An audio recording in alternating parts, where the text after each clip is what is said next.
Assalamualaikum warahmatullahi wabarakatuh.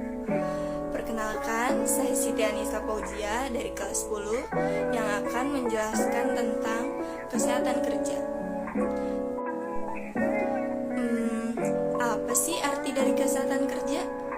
Yuk kita bahas pengertian kesehatan kerja.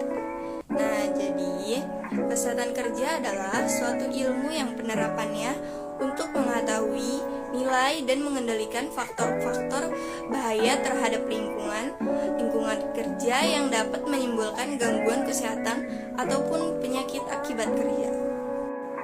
Nah, selanjutnya tujuan kesehatan kerja. Ya, yang pertama, meningkatkan dan memelihara derajat kesehatan tenaga kerja setinggi-tingginya. Yang kedua, mencegah timbulnya gangguan kesehatan yang disebabkan oleh kondisi lingkungan kerja. Yang ketiga, melindungi tenaga kerja dari bahaya yang ditimbulkan akibat pekerjaan. Yang keempat, menempatkan tenaga kerja pada lingkungan yang sesuai dengan kondisi. Yang kelima, menciptakan lingkungan kerja yang aman, nyaman, dan sehat.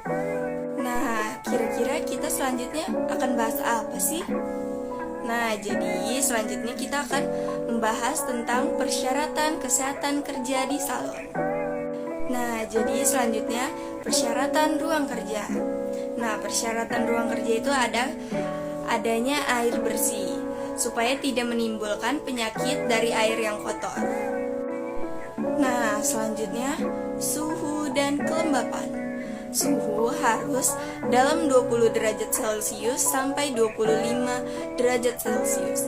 Apabila suhu lebih dari 20 derajat Celcius, perlu menggunakan alat pendingin ruangan, dan apabila suhu udara kurang dari 8 derajat Celcius, maka perlu menggunakan pemanas ruangan.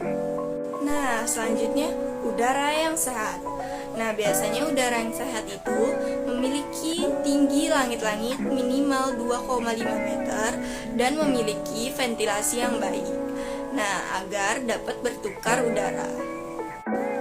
Pengelompokan limbah. Menggunakan bahan yang ramah lingkungan untuk mengurangi limbah. Mengelompokkan jenis limbah padat. Pengaturan cahaya. Minimal 100 lux. Di area body treatment lebih redup, dan di area perawatan rambut lebih terang. Nah, jadi biasanya di area rambut dan area buat makeup itu lebih terang. Penataan ruang. Jarak facial bed dan shampoo basin sekitar 1,5 meter agar leluasa dalam melakukan perawatan. Nah, selanjutnya faktor penyakit. Meniadakan segala penyakit yang bersumber dari hewan seperti rutin fogging.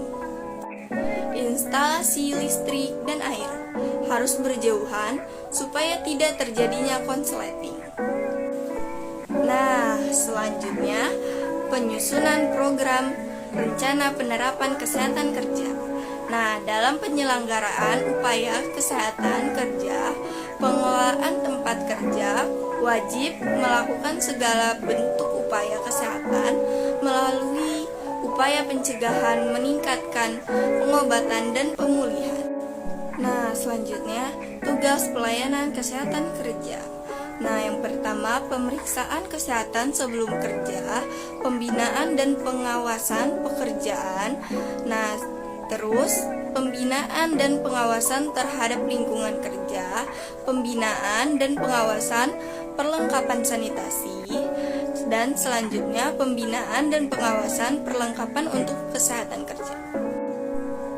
Nah, selanjutnya memberikan laporan tentang kesehatan kerja kepada perusahaan, pertolongan pertama pada kecelakaan, mencegah dan mengobati penyakit akibat kerja, harus mempunyai APD, membantu usaha rehabilitasi akibat kecelakaan atau penyakit akibat kerja. Nah, selanjutnya prosedur membersihkan peralatan dan ruang area kerja. Jadi, dibagi dua. Yang pertama, prosedur membersihkan peralatan. Semua peralatan sebelum digunakan harus dalam keadaan bersih dan kering. Nah, selanjutnya, pemeriksa kondisi peralatan setiap akan digunakan ataupun setelah memakai. Selanjutnya, gunakan peralatan sesuai dengan fungsinya. Nah, yang kedua, prosedur membersihkan ruang kerja. Ditentukan daerah yang diperlukan dibersihkan dan dikerjakan. Nah, selanjutnya, kumpulkan dan periksa badan, peralatan, dan perlengkapan pembersih. Nah, siapkan alat dan bahan pembersih sesuai dengan keadaan objek yang akan dibersihkan. Nah, selanjutnya, pelaksanaan prosedur membersihkan peralatan ruang area kerja berdasarkan SOP.